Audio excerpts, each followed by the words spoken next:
مرحبا بكم مرة تانية مع وصفة جديدة من وصفات رمضان الكريم. الوصفة تاع اليوم راح تكون ديفيرين اللي راح يكونوا بزاف بنان خفاف ماشي حلوين. والحاجة الأهم اللي راح نديرو كامل الطبقات نخدموا الوصفات تاعهم مع بعض. هاد الفيرين راح يكون بالكوكيز بالكريم كراميل بور صالي وكريمة الجبن اللي ماشي حلوة كامل. نروحوا المقادير وطريقة التحضير. للكوكيز تاعنا نحتاجو 100 غرام سكر بني، 110 غرام تاع الزبدة، حبة تاع البيض، 175 غرام تاع الفرينة، 7 غرام خميرة العجين، ولي بيبي شوكولا. هنا استعملت السكر البني كما نقدروا نستعملوا السكر العادي نورمال. هنا استعملت الزبدة، نقدروا نستعملوا لا مارغرين. نخلطوا مليح السكر مع الزبدة حتى يتولي الخليط تاعنا بهذا القوام. من بعد راح نضيف عليه الحبة تاع البيض، حبة كاملة، ونعاود نخلط مرة أخرى حتى تحصل على خليط يكون هكذا اوموجين فوالا. من بعد راح نزيد عليه النواشف، عندنا الفرينة تاعنا مع خميرة الحلويات مع لي بيبي شوكولا. ندخل قبل الفرينة مع الخميرة بهذه الطريقة غير بلا سباتول حتى تتشكل معايا كرة تاع عجين. في الاخير راح نضيف عليها لي بيبي شوكولا اختيارية، نحبو نزيدوها نحبو ما نزيدوهاش هكذا. من بعد نعاود نطم لاباط تاعي كامل.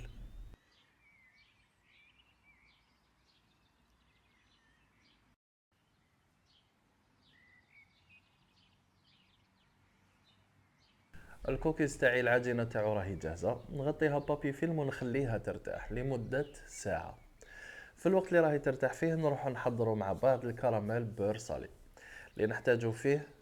300 غرام كريمة سائلة، نحتاجو 60 غرام تاع زبدة و150 غرام سكر عادي و5 غرام تاع فلور دو سيل ولا نقدروا نعوضوها بالملح العادي. في الكسرونة تاعنا راح ندير كراميل اسيك. راح ناخد الكمية تاع السكر ناخدو منها غير النص نحطوه فوق النار. النار لازم تكون تحت المتوسط، ما لازمش تكون النار قوية. ونخليه حتى وين يبدا يذوب كما راكم تشوفوا.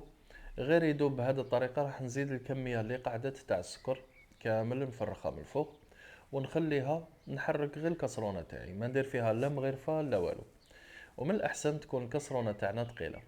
بعد ما نتحصل على هذا اللون راح نحط عليها الزبدة ونخليها طيب تقريبا دقيقة هكذاك، دقيقة ونص فوالا بهذه الطريقة. ونبقى نحرك.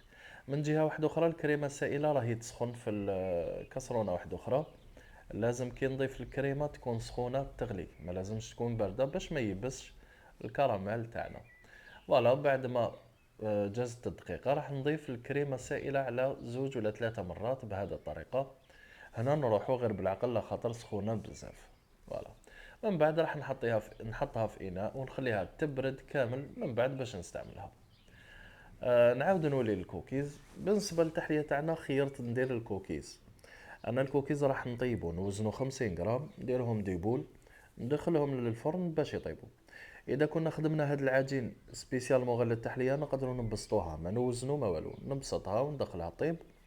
والفنيانين يقدروا يشروا الكوكيز عادي، اشروه من برا وديروا بصح ما كاش كيما حاجه تستخدم في الدار. فوالا حتى الكراميل تقدروا تستخدموه تاع برا عادي، لكن من الاحسن نخدموا الحاجه اللي تكون في الدار. قلنا نوزن الكوكيز تاعي 50 غرام، بعدين نشكل ديبول بهذه الطريقه ونديرهم في الصينيه تاعي ونبسطهم شويه من الفوق، غير شويه ما نضغطش عليهم بزاف، وندخلهم للفرن اللي كنت شعلته من قبل على 180 درجه. راح يطيبونا لمدة 15 دقيقة بالضبط. بعد 15 دقيقة نحيهم من الفرن، هذا هو الشكل اللي تحصلنا عليه. يجونا كامل على حبة مدورين مليح ولا كولور تاعهم من أروع ما يكون. هذه وصفة تقدروا تخدموها وتخبوا لي كوكيز تاعكم من أروع ما يكون. بالنسبة لكريمة الجبن راح نحتاجو 500 مليلتر تاع كريمة سائلة اللي تكون باردة. نضيف عليها 2 مغارف كبار تاع السكر بودرة فوالا سكر جلاس. ونزيد عليها 250 غرام تاع جبن كريمي، جبن ماسكربون، ولا تقدروا تستعملوا فخوماج ريجيم هذاك اللي يكون ثقيل ماشي هذاك الخفيف تاني يصلح. ونضربهم هكذا بالباتور حتى وين يطلع القوام تاعي وتولينا شونتيي ماسكربون، كريم شونتيي ماسكربون، هذا هو القوام اللي راح نتحصلوا عليه.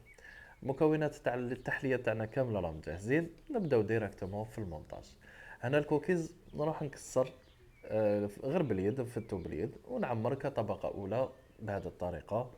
الكمية تاع كامل المكونات راح تخرج لنا حتى 12 فيرين من هذا الفيرين، كومان ما راهو كبير ما راهو صغير.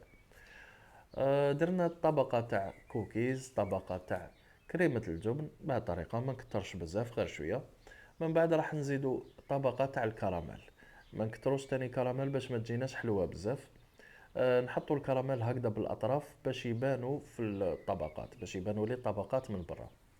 فوق الكراميل راح نزيد البنان اللي كنت قطعته قطع صغيرة. فوالا، وعصرت عليه شوية تاع القارص باش ما يكحلش. نديرو طبقة هكذا، واحد 4 قطع ولا 5 في كل طبق طبقة. ونزيدو عليه الكوكيز، ونزيدو عليه من الفوق كامل كريمة الجبن بهذه الطريقة. شوفوا راهي بزاف شابة لي كولور تاعها. هنا راح نحي الزائد باش تعطيني نتيجة شابة. وفي الاخير راح نزين بشوية تاع الكوكيز هكذا اللي بقى، مع شوية تاع البنان كيما قلنا، درت له شوية قرص ولا لاجولي باش ما يكحلكمش. في الاخير راح نزيدوا له شويه تاع الكراميل فوق البنان هذاك. هذه التحليه المكونات تاعها يمشوا كامل مع بعض، الكوكيز مع الكراميل مع البنان مع كريمه الجبن، راح يعطي واحد المذاق من اروع ما يكون. اون بليس هاد الكريمه ولا هاد التحليه ما راهيش حلوه، دونك تاكلوها عادي. وهذه هي النتيجه اللي تحصلنا عليها في الاخير. نتمنى ان شاء الله تجربوا هذه الوصفه. وخلوا لي رايكم في التعليقات، ونتلاقاو مع وصفه واحده اخرى غدوه ان شاء الله. صحه فطوركم والسلام.